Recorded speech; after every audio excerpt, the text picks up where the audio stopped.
رسول الله الذي اصطفاه ربنا رحمة للعالمين فجعلناه أسوة للناس أجمعين فقال لقد كان لكم في رسول الله أسوة حسنة فأنزل ربنا القرآن الكريم هدى للناس كالشمس وضحاها فأكده بالسنة النبوية كالقمر إذا تلاها ومن سار عليهما في حياته فسوف يعيش في هذه الدنيا بالفرحة والسرور كالنهار إذا جلاها ومن أعرض عنهما فكان يعيش معيشة ضنكا كالليل إذا يغشاها أشهد أن لا إله إلا الله وحده لا شريك له وأشهد أن محمدا عبده ورسوله اللهم صل وسلم وبارك وكرم ومجد على نبينا وشفيعنا وقرة أعيننا سيدنا محمد صاحب برحمة الله عدد ما في علم الله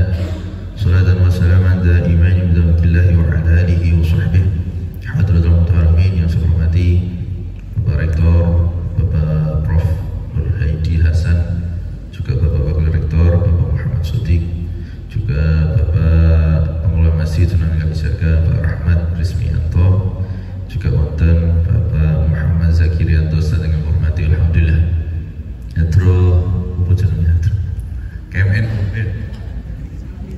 Al-Mizan. Ciki Al-Mizan. Tradisi ya. Tradisi itu diambil dari adat. Adat ini bahasa Arab artinya kebiasaan. Kalau tradisi Nabi itu dibahasakan, disimpulkan itu ya sunnah. Karena kebiasaan Nabi itu semuanya menjadi sunnah. Yang dilakukan Nabi itu ada kalanya menjadi sunnah, ada kalanya menjadi syarat sah, ada kalanya menjadi syarat afdhaliyah, ada kalanya menjadi khususiyah. Kebiasaan Nabi itu yang pertama tadi menjadi sunnah. Sunnah itu banyak. Ini tidak usah lama-lama ya Prof ya, tidak usah lama-lama karena sudah malam ya. Sudah entek karo sholawate tadi. Jadi sunnah itu kan ada sunnah fi'liyah, ada qauliyah, ada takririyah. Qauliyah itu apa yang diucapkan Nabi itu menjadi sunnah. Sunnah fi'liyah apa yang telah diperbuat Nabi, gerak-gerik Nabi itu semuanya menjadi sunnah, menjadi riwayat. Ada yang menghafalkan, ada yang mengabadikan. Sunnah takririyah itu sunnah yang tidak pernah dilakukan Nabi, tapi menjadi sunnah. Jadi jangan kamu terus kira sunnah Nabi itu yang dilakukan Nabi. Ada beberapa ibadah atau perlakuan yang tidak pernah dilakukan Nabi itu tapi jadi sunnah. Namanya sunnah takririyah. Dan banyak orang yang masih tidak tahu sunnah takririyah. Dikira itu yang ditinggalkan Nabi atau tidak dilakukan Nabi itu tidak sunnah atau sebaliknya bid'ah. Padahal tidak semudah itu. Contoh misalkan yang kita alami ya banyak sekali. Contoh misalkan dari sholat sunnah wudhu. Itu sholat sunnah wudhu itu adalah ibadah yang dibuat-buat oleh Sayyidina Bilal bin Rabah.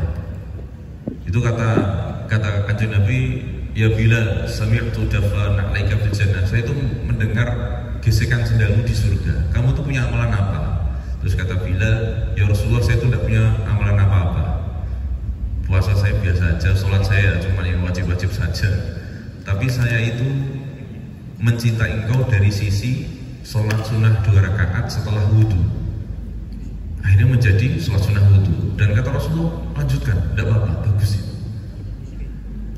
Dan ini masih mending, ini di luar sholat. Ada yang di dalam sholat. Ada sahabat Nabi yang membuat bacaan sendiri itu di dalam sholat, membuat sendiri. Dan ini tidak disalahkan Nabi. Seperti ada sahabat namanya Abu Rifa'ah. Abu Rifa'ah ini beliau sholat di belakangnya Nabi. Tapi ketika iktidal ya, Sami'allahu liman hamidah, itu Abu Rifa'ah membuat doa sendiri. Padahal jelas Nabi bilang, "Shollu kama ra'aitumuni usolli." Kamu sholatlah seperti kamu lihat aku sholat. Harus plek-ketiplek riwayatnya, bacaannya, perbuatannya. Tapi ada saja sahabat Nabi yang membuat doa. Rabbana lakal hamdu hamdan katsiran thayyiban mubarakan fi. Itu kata Abu Rifa'ah. Terus Nabi itu setelah sholat itu ya naik mimbar, terus manil qail, siapa tadi yang buat doa sendiri? Enggak ada yang ngaku sahabat itu. Karena takut dibid'ahkan. Akhirnya kata Nabi apa? Ra'aitu bid'an wa thalathina malakan yabtadirunaha ayyuhum yaktubuha awal. Itu saya melihat 30 setundun malaikat turun berebutan mencatat pahala bacaan itu. Akhirnya sahabat baru tahu, Masya Allah. Dan diteruskan oleh para sahabat. Jadi kita lihat tadi ya, seperti yang di video tadi, banyak tadi tradisi kita yang memeriahkan Maulid Nabi dengan sesuai adatnya, dengan daerahnya masing-masing. Itu selama tidak melanggar syariat, tidak ada kemungkaran di dalamnya, ya tidak masalah.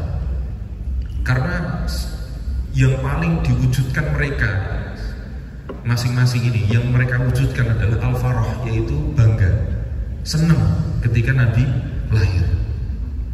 Di dalam kitab Hamlat Ihtifal karya Syed Muhammad bin Ali Al-Malik Al-Hasani, ulama Mekah, itu beliau ngendikan, kita itu kalau saudara, tetangga, keluarga kita lahir, ada yang melahirkan bayi, itu kita senang. Padahal anak itu tidak jelas masa depannya, tidak jelas manfaat buat kamu apa enggaknya, tidak jelas. Bahkan di akhiratnya bisa mensyafaati kamu itu tidak jelas. Kamu bangga, kamu senang, ikut senang, itu tidak ada yang larang. Tapi sekarang berhubung Nabi yang lahir, kemudian kita rayakan, kita peringati, kita ikut senang, itu dilarang. Dan ini kan problem.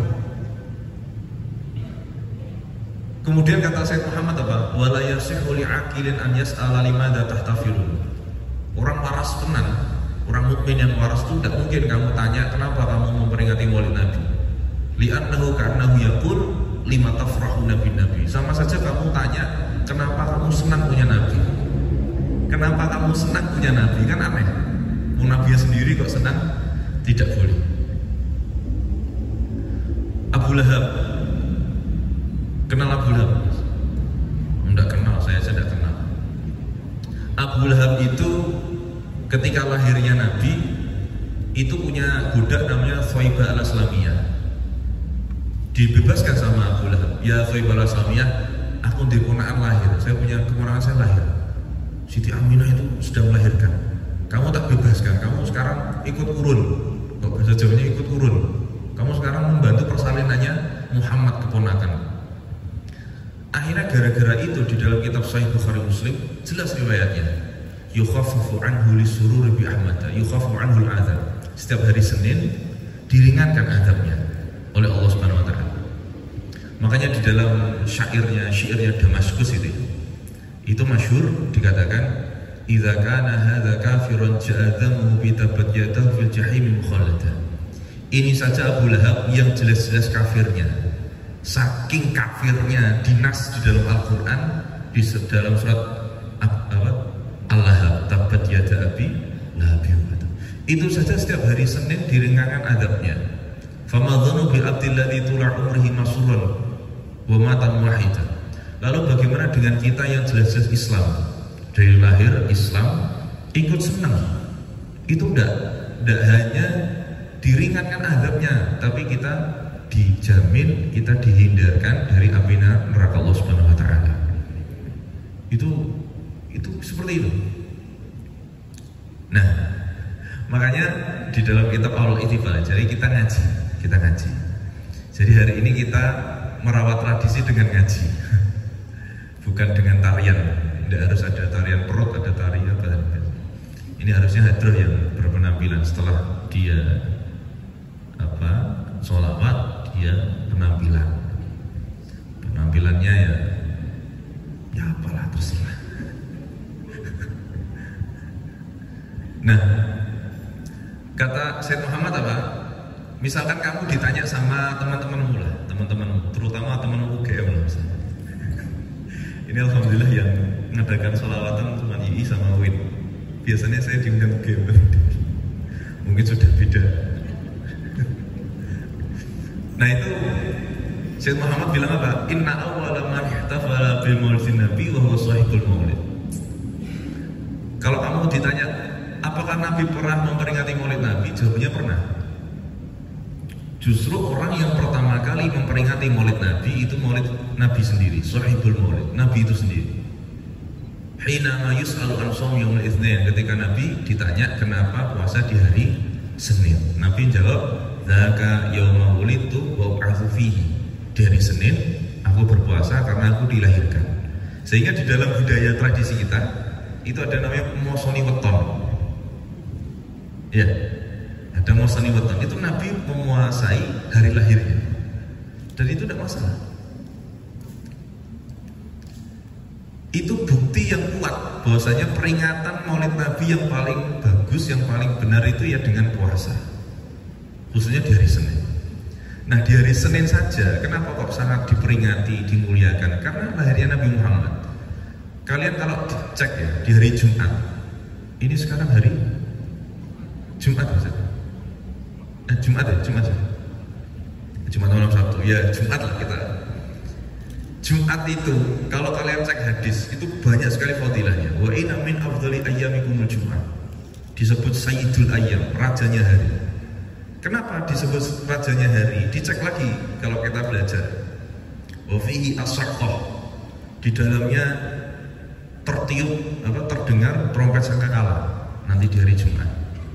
Jadi sudah dikasih bocoran sama Nabi, kiamat itu di hari Jumat, tapi tanggalnya tidak tahu. Kalau kata kiai Jawa malaikat Israfil yang trompet itu sudah ngemut, tinggal sudah damu, tapi tidak jadi ngeliat jenengan ngaji itu tidak jadi damu, ngensel aja. Kata Allah dalam hadis kursi, laula rijalun ruk'an wasibyanun rut'an wa bahaimu rut'an la sababna alaihim al-'adzab wasabba. Kalau bukan karena anak-anak masih ngaji, masih ada tangisan bayi, masih ada binatang ternak dimakani, itu saya cancel adabnya. Pasti saya sudah mengadab mereka. Jadi kalian termasuk meng-cancel adab di masjid ini. Nah, tadi ya di hari Jumat itu begitu mulia. Bahkan orang yang meninggal hari Jumat, a'adzallahu min fitnatil qabri, Allah akan lindungi dari fitnah kubur. Lah kenapa kok hari Jumat sampai dilipat gandakan pahala, diampuni segala dosa, diijabahi segala doa, disuruh kita mempersedikit duniawinya, bahkan jenengan-jenengan yang laki-laki disuruh memperingati dengan sholat Jumat. Ternyata di dalamnya kata Rasulullah, li'anna fihi khuliqa Adam alaihissalam. Karena di hari Jumat itu dilahirkannya Nabi Adam. Syariat Islam ini memperingati hari lahirnya Nabi Adam. Lah kalau Nabi Adam saja dimuliakan, diperingati sama Islam dengan sebegitu rupa, lalu bagaimana dengan Sayyidul Awwalin wal Akhirin, Nabi yang lebih mulia dari Nabi Adam, yaitu Nabi Muhammad SAW. Itu harus diperingati yang lebih. Sehingga Indonesia itu bukti kalau ada adat seperti tadi itu dari Maulana Malik Ibrahim. Maulana Malik Ibrahim itu gurunya Wali Songo. Itu beliau membawa tradisi membaca pembacaan Maulid Al-Barzanji. Kalau tadi kan dibaca Simtud Duror. Simtud Duror itu yang Arab Habib Ali bin Muhammad bin Husain Al-Habsyi. Itu di Sewun sana, di makaman di sana. Itu saya ziarah di sana itu baca Maulid Simtud Duror itu nangis. Padahal sendiri saya. Saya tuh nangis karena tahu maknanya. Yang kedua takut bangun. Takut bangun. Itu di Sewun, tapi yang di Kholi di Solo itu ya yang ngarang Maulid. Jadi yang di Solo itu, yang di Kholi itu yang dia, bukan yang di Solo. Yang di Solo itu putra-putra beliau, putra cicit beliau, cucu beliau. Saya lanjut lagi. Syekh Maulana Malik Ibrahim itu gurunya Wali Songo, membawa tradisi pembacaan Maulid Al-Barzanji ke Indonesia. Sampai amin Yusofi, sampai tradisi-tradisi cara berpakaian Nabi itu pelan-pelan dibawa ke Indonesia. Jangan ngertos sarung ya, tahu sarung. Coba sebutkan negara satu aja di negara Arab yang memakai sarung. Di Mesir, mohon maaf ya, di sini ada yang cita-cita ke Mesir? Banyak, udah ada yang tangan kok banyak. Di Mesir itu, mohon maaf ya, orang yang pakai sarung itu adatnya di sana itu setelah melakukan jima. Tidak usah saya artikan, kamu cari sendiri di Google jima itu apa. Kemudian yang kedua, tidak ada. Mereka tuh sering pakai jubah, pakai celana. Kan banyak Syekh Yusri, Ahmad Yusri, ulama yang dokter sekaligus dokter dan ulama, itu kan sering pakai celana. Kalau sedang bertugas pakai celana, pakai dasi itu sering di sana ulama. Sehingga kalau di sana sarung itu hanya beberapa keadaan saja. Saudi Arabia jarang pakai sarung, kan? Pakai jubah, bahkan jubahnya sampai besar kan. Ternyata tradisi sarung itu dari Yaman. Ketika kami belajar di Yaman bertahun-tahun di sana, itu satu negara pakai sarung, Mas, Mbak. Dan kamu kalau pakai celana malah kamu dilihatin sama orang sana. Kok pakai celana? Satu negara pakai sarung. Dan Wali Songo itu punya paman namanya punya bapak dinamakan Amul Faqih. Amul Faqih itu dimakamkan di Zanbar. Zanbar itu ditarik. Tadi yang disebutkan Hadrah Sayyidina Al-Faqih Muqaddam. Nah itu punya paman kita sebut Amul Faqih. Amul Faqih itu nenek-neneknya Wali Songo. Nah sarung ini dibawa pelan-pelan masuk ke Indonesia sehingga jadilah sarung batik. Ada yang sarung Wadimor gitu, ada yang BHS, ada yang apa lagi sarung, Mas? Ardan, ya apa lagi? Oh, Gajah Duduk, murah man sarung. Selubung, sarung Gus Ikdam gitu. Itu tradisi. Ayo saya bisa belangkon. Belangkon ini Nabi itu kan sering pakai imamah sorban, dililitkan itu namanya imam. Itu sampai Jawa jadi belangkon.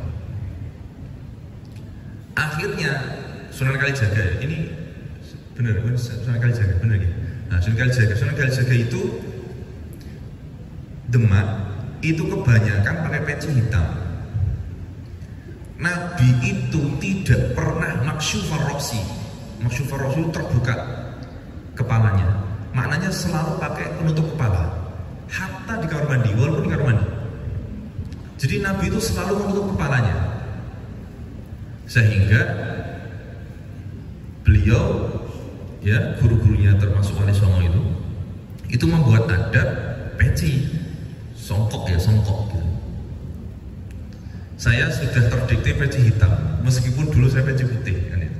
Jadi ceritanya gini, ketika saya ngaji sama Gus Bah itu pernah cerita.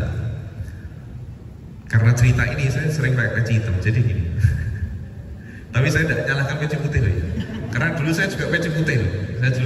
Saya fanatik peci putih dulu, tapi sekarang tidak fanatik. Jadi dulu Gus Bah cerita gini, kamu itu kalau belum haji jangan pakai peci putih. Karena dulu orang yang sudah haji itu yang boleh pakai peci putih itu orang yang sudah haji.